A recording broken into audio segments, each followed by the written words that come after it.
Okay, thanks very much. There's so much that resonated with us in that previous talk, so I'm going to be repeating quite a bit of those concepts working with timber farmers.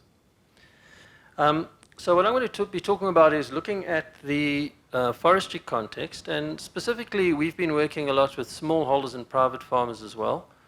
A lot of this will also apply to any land users, any timber farming that's occurring in the area. I'm going to start off by looking at what are the constraints to maintaining ecological infrastructure in the timber landscape. What are the difficulties in terms of management and costs? Talk a little bit about certification of private farmers, and look at a risk-based approach that we're applying to certification. I want to give you an example of a timber farm that we've been working with, and look at the impact that it has on a single farm in terms of delineation. And then some direct costs. We've done some calculations. What would additional delineation cost farmers? And then some conclusions, recommendations, ideas for future use of wetland delineation tools. Okay, just a little bit of background. Well, forestry has been, for the last over 20 years, engaged in a delineation process where they followed policies to withdraw timber from wetlands and water resource areas in general. And they've done this under the guidance of policies that were developed by the Department of Water and Sanitation, well, it was DWAF at the time. And to a large extent, forestry's done a reasonable job at clearing these sorts of valleys, large, extensive valleys. And these are relatively easy to manage because you can use fire to manage them.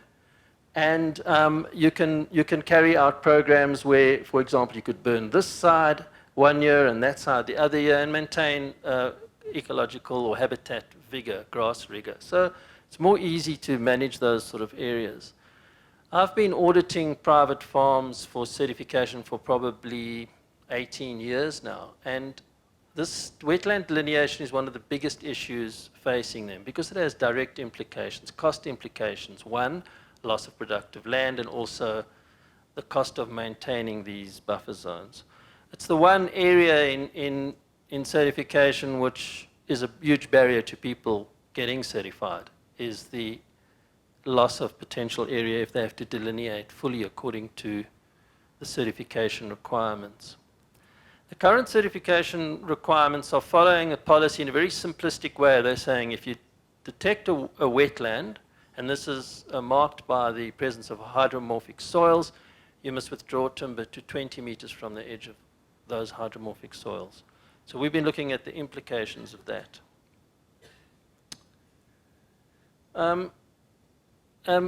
So that relatively simple valley bottom situation that I've shown you has been fairly well delineated by farmers, and those wishing to get certified would first have to show some sort of commitment. They wouldn't have to have delineated all their wetlands, but they'd have to show on the ground that they've begun the process, that they have a plan to continue delineating as timber blocks get felled. So the average rotation of timber in South Africa is between 8 and say 30 years, depending on the species. And so they would have to, when they replant a block, replant that at the prescribed level, at the delineated buffer, which was currently a minimum of 20 meters. But the ability to do this varies hugely depending on the landscape in which you're working. Here's an example of upper catchment area in the Greytown area, which is almost all planted to timber. And as you get further up the catchment and steeper areas, the network of water resource areas becomes vastly more reticulated and complex. And if you start looking at these sort of runoff areas here, many of these will be B zones, as it were. They would have signs of hydromorphic soils. Water would collect there and would be required to delineate from these areas. Now, the result of that becomes very impractical for forest managers, because if you had to delineate around all these areas, or many of them, you would be left, and create buffers, you'd be left with thin tongues of timber in the spurs, often which would be unmanageable. You'd also end up with disturbed land, which is hugely susceptible to invasion by alien plants, which will also be using lots of water. So it becomes very impractical to manage full delineation in these areas, despite the fact that vast areas of timber would have to come out.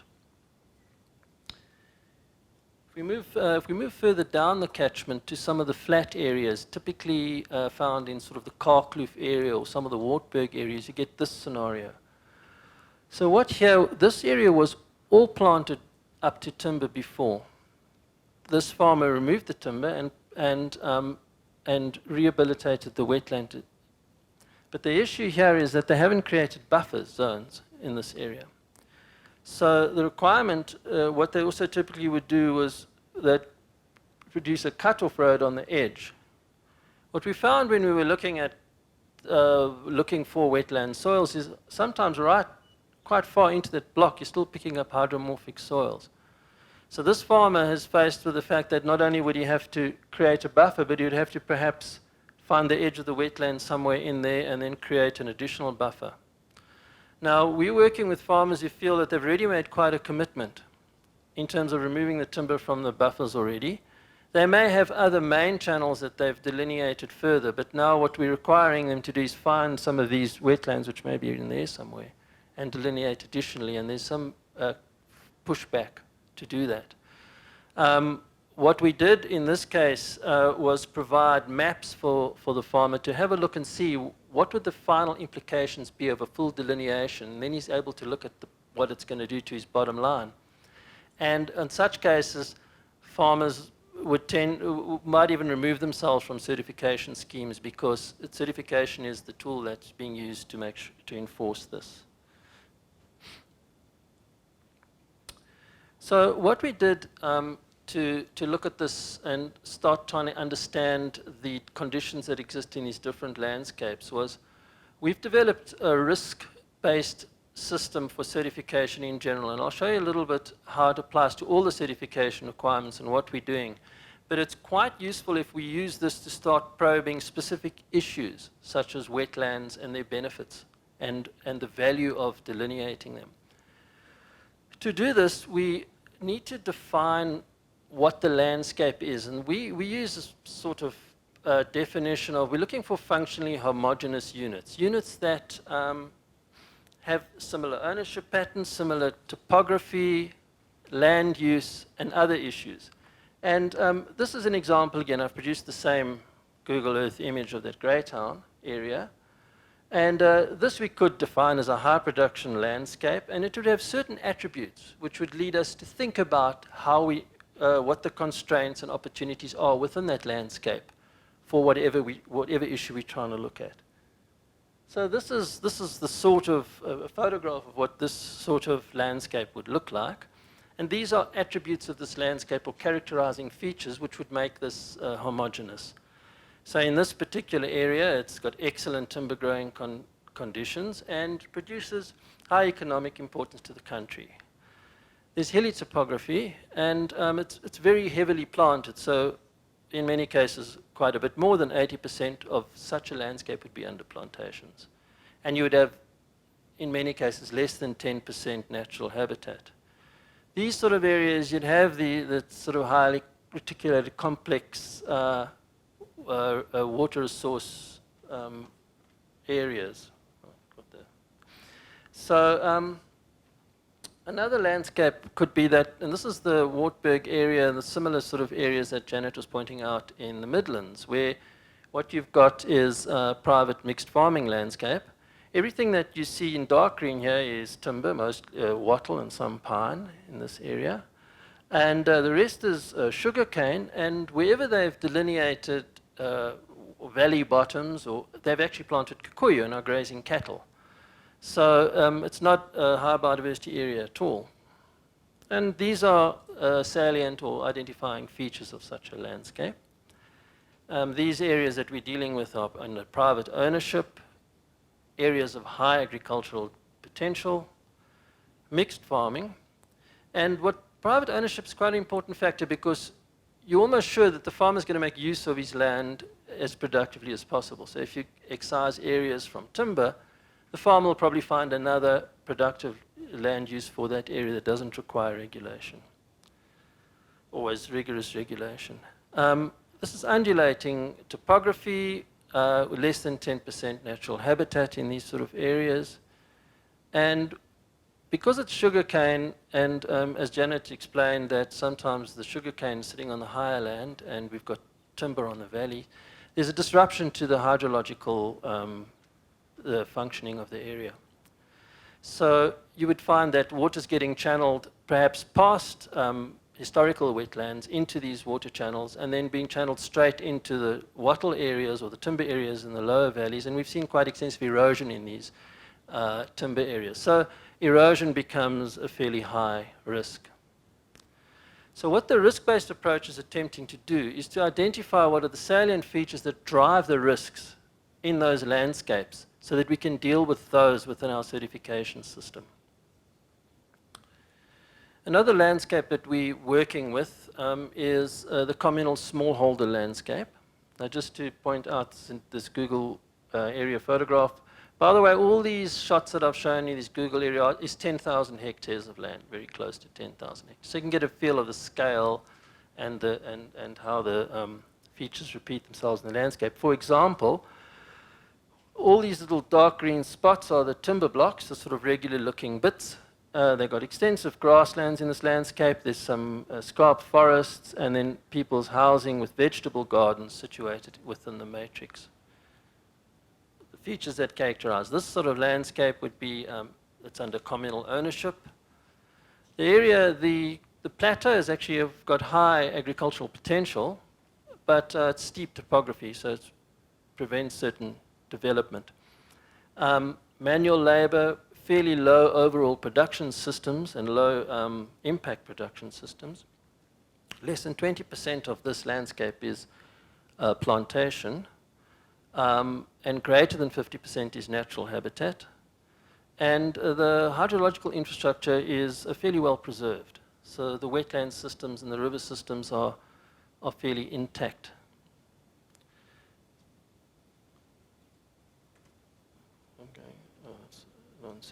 Okay, so what we've attempted to do, just in general terms, is create a risk-based approach for looking at certification requirements in general.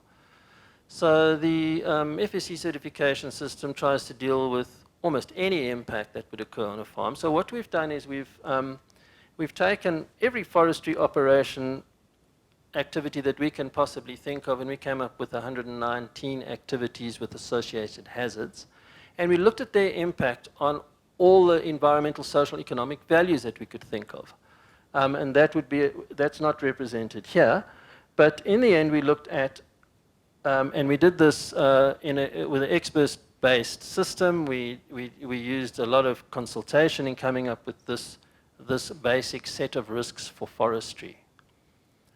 Right at the top would be fatalities in terms of safety, but it comes through where transpiration or stream flow reduction ends up very high on forestry's list of priorities.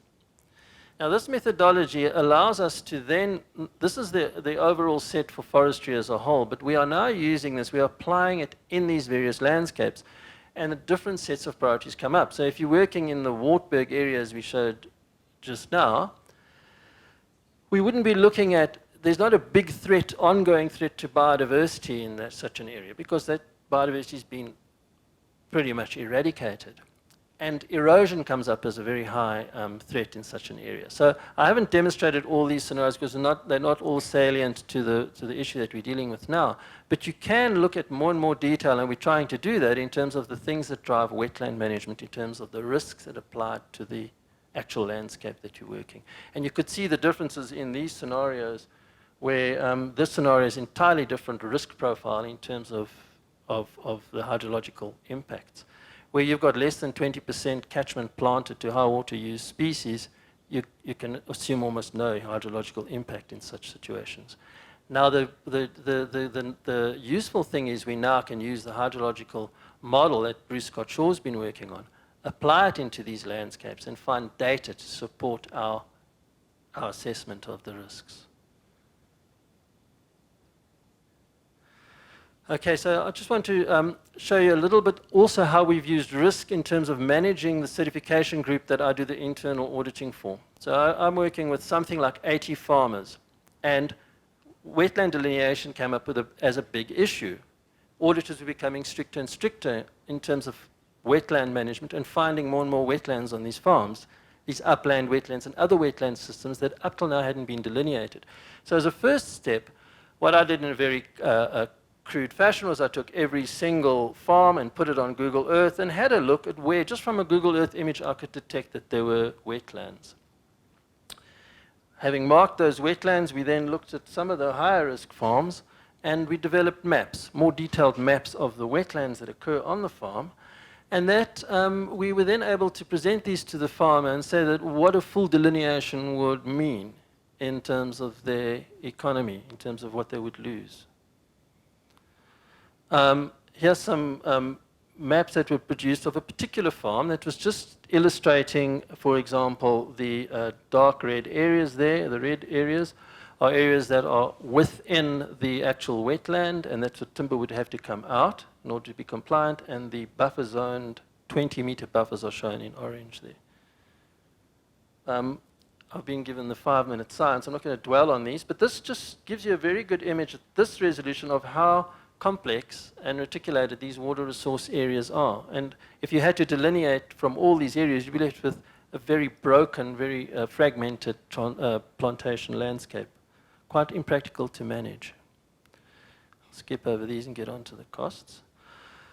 So these costs come with a big caveat. We need to be a bit careful with and do some detailed economic studies, but this data comes from NCT Forestry that used this data when they're acquiring farms or thinking about profitability. This farm is actually quite a large private farm. It's 3,000 hectares.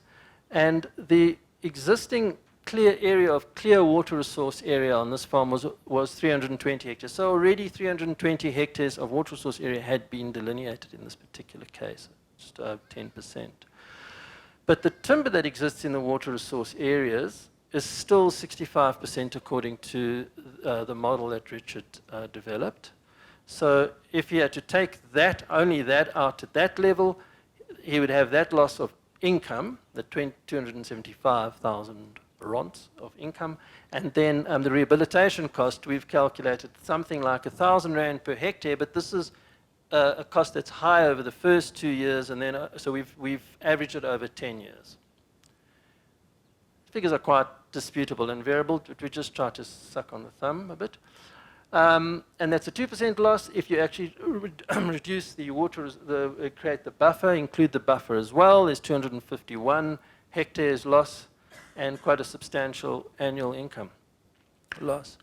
Now, with one of the large timber farm like this is not the best example we could use, but when you get to smaller timber farms, there's sort of a 400 hectare cutoff to make a timber farm viable for the primary income. And if you knock someone just under that, and a lot of the farms are about that size, you might knock them out of the business entirely. So this is the kind of pushback we're getting from farmers in terms of delineation. If you delineate, it better be worth it in terms of the hydrological benefits is what they... And what a great tool if you do find there's hydrological benefits to get farmers on your side and explain the benefits of it. Just one thing, some farmers are quite skeptical about this. I know a pine farmer who will tell you that when they started delineating, all the water disappeared, and they did that 15 years ago. And they're quite convinced that the pine trees attract water. So, and it's quite hard to convince them otherwise. Okay, so I've got perfect timing. I'm on to the last slide, which is not extremely interesting because it's going to be repeated again. But we do need a strategic approach to delineation that results in stable requirements. Because what a farmer doesn't want is to say he's compliant, because we had farmers that felt compliant in 2002, and every year the auditor came, they found that they're still not compliant because all these wetlands were able to be discovered. We need to look at all the functions of wetland with designing buffers in designing these buffers to show maximum benefit. So when we design them, we do need to think of the biodiversity corridors, the biodiversity benefits, and potential filtration benefits, and the importance of that in terms of wetland functioning. You can't only look at hydrology. This work has that this work in developing the model is certainly very useful at this point in time, because the Department of Water and Sanitation are refining and improving their guidelines, and they want to make these guidelines a condition for timber use licenses. And if they do that, they better be sharp and allow some sort of strategic approach, which we are applying or looking at, because there may be legal implications. One of them is the legal implications of acquired land use. And the other one is the fact that timber farmers were allowed to plant wherever they wanted prior to 1972. There were no restrictions on that. And so there's certain legal issues they need to be very sure of. I think that's it. Any questions?